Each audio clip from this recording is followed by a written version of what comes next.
Elevator চ্যানেলে আমি তোমাদেরকে ওয়েলকাম জানাচ্ছি। আজকে একটা খুব ইম্পর্ট্যান্ট এক্সাম নিয়ে আমি আলোচনা করব। সেটা হচ্ছে ম্যাকআউট ইউনিভার্সিটি যে সিইটি এক্সামটা কন্ডাক্ট করে। এই সিইটি এক্সামটা আমরা দেখতে পেয়েছি যে অনেকেই জানে না, ওয়াকিবহাল নয়। তখন কি হয়, আমাদেরকে অনেকে ফোন করে কথা বলে, লাস্ট মোমেন্টে এক্সামটা সম্বন্ধে তারা জানে, তারপরে ফর্ম ফিল আপ করে পরীক্ষা দেয়। তো তোমরা যারা 2026 সালে যারা বিসিএ পড়তে চাইছো, এই বিসিএ অ্যাডমিশন নিতে গেলে ম্যাকআউট ইউনিভার্সিটিতে কিন্তু সিইটি এক্সামটা তোমাদের দিতে হবে। এবার এখন থেকে দেখো, আমরা এই ইনফরমেশনটা তোমাদের দিচ্ছি, তার কারণ এখন অক্টোবর মাসের প্রায় আমরা শেষে চলে এসেছি।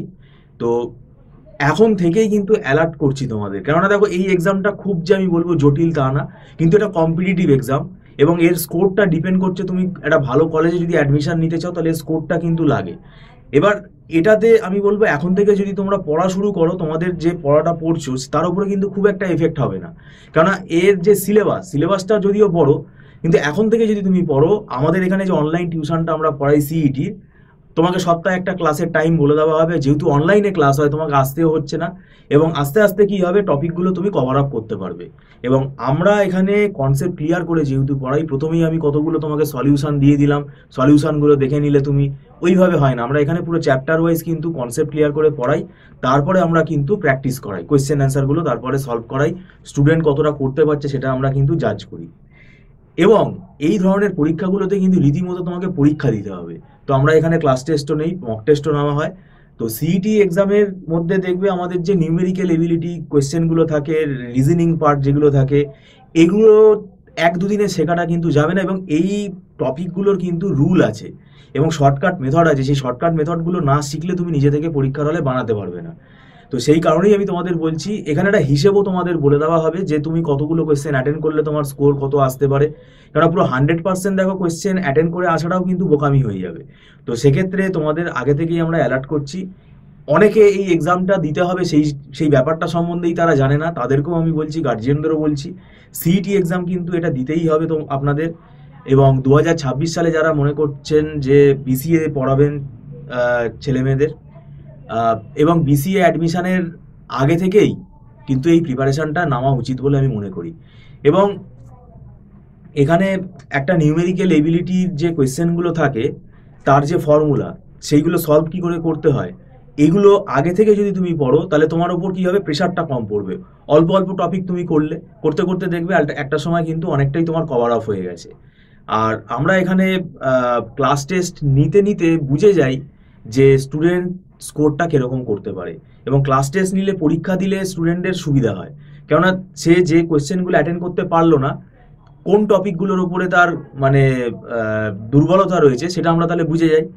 অ্যাকচুয়ালি আমরা তো শুধু সিইটি পড়াই তা না, আমাদের এখানে ক্যাট ম্যাট জেকা সব ধরনের কম্পিটিটিভ এক্সামই আমরা পড়াই। তো সেই রুলটা সব পরীক্ষার ক্ষেত্রেই কিন্তু সমান। এই রুলটা শুধুমাত্র সিইটির ক্ষেত্রে না, যে কোনো কম্পিটিটিভ এক্সাম বলো, ইন্টারভিউর পরীক্ষা বলো, সেই সব জায়গাতেই কিন্তু ব্যাপারটা কিন্তু একই। এবং এখানে পরীক্ষার হলে যেটা করতে হবে, অ্যাকিউরেসি লেভেলটা বাড়াতে হবে। সেই অ্যাকিউরেসি লেভেলটা কিন্তু এক দুদিনে হবে না। এরকমও অনেক স্টুডেন্ট আমাদেরকে ফোন করেছে, গার্জিয়ান, যে এরকম বিসিএতে অ্যাডমিশন নেবো। তখন আমরা দেখলাম যে অলরেডি সিইটি এক্সামের ফর্ম বেরিয়ে গেছে, তিনি কিন্তু সেই সিইটি এক্সাম সম্বন্ধে জানেই না। তো সেই জন্যই আমি তোমাদের বলছি, ম্যাকআউট ইউনিভার্সিটি আমাদের ওয়েস্ট বেঙ্গলে, এখানে কিন্তু অনেক রেপুটেড কলেজ আছে। তো একটু ভালো কলেজ থেকে তোমরা যদি বিসিএ পড়তে চাও তাহলে তোমরা সিইটি এক্সামটা দাও। সিইটি এক্সামের যে স্কোরটা হবে, এই স্কোরের ওপরে বেস করে তোমাদের অ্যাডমিশন প্রসেসটা হবে। এবং আমি বলবো যে একদম 2026-এ গিয়ে তুমি ডিসিশন নিলে সিইটি এক্সাম, তারপরে দেখলে হাতে মোটামুটি 3 মাস টাইম রয়েছে, সেটাও কিন্তু খুব মুশকিল হয়ে যাবে। তাই আগে থেকে প্রিপারেশান নাও। যে পড়াটা তোমরা পড়ছো তার উপরে কোনো প্রেশার পড়বে না। আগে থেকে প্রিপারেশান নিলে কি হবে, অল্প অল্প করে তোমরা কিন্তু জিনিসটা তৈরি করতে পারবে, এবং সেটা তোমাদের উপরে বার্ডেনটা কম হবে। আর আমাদের এখানে একদম আমরা মান্থলি ফিস সিস্টেমে ক্লাস করাই, এটা কোনো লামসাম টাকা এখানে চার্জ করা হয় না। তাই তুমি এখানে 1 মাস ক্লাস করে তুমি দেখেও নিতে পারো, তোমার ভালো লাগলে তুমি কন্টিনিউ করবে। আর এটা অ্যাডভান্স পেমেন্ট করে মাসে মাসে স্টুডেন্টরা ক্লাস করে, এটা নট রিফান্ডেবল। আর এখানে একদম আমাদের ছোট ছোট ব্যাচে ক্লাস হয়। এই কম্পিটিটিভ এক্সামগুলোতে মনে হতে পারে যে আমরা 10 জন 12 জন এরকম ব্যাচে ক্লাস করাচ্ছি, সেটা কিন্তু একদমই না। তো সেক্ষেত্রে স্টুডেন্টের সাথে টিচারের কিন্তু ইন্টারাকশনটা খুব ভালো হয়, এবং স্যারেরা বোর্ডে যা যা করাচ্ছেন সেটা স্টুডেন্ট সরাসরি দেখতে পায়, কোনো ডাউট হলে সঙ্গে সঙ্গে স্যারকে সে কোয়েশ্চেন করতে পারে।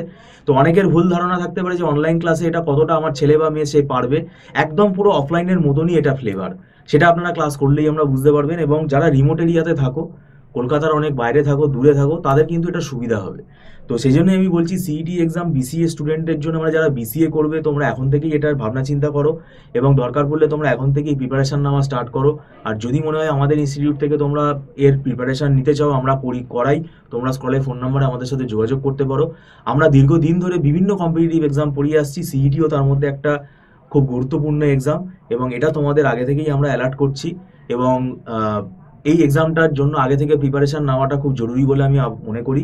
এবং এখানে আমরা যে টেকনিকটা শেখাই, সেখানে শর্টকাট টেকনিকগুলোও শেখানো হয়, যে কিভাবে তুমি তাড়াতাড়ি কোশ্চেনটাকে অ্যাটেন্ড করতে পারবে, এবং মানে অ্যাকিউরেসি লেভেলটা কি করে বাড়াতে হয় সেটাও আমরা কিন্তু দেখিয়ে দিই।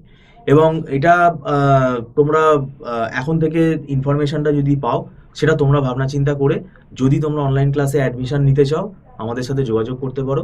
আর ভিডিওটা সম্পূর্ণ দেখার জন্য তোমাদেরকে আমি ধন্যবাদ জানাচ্ছি। Thank you so much.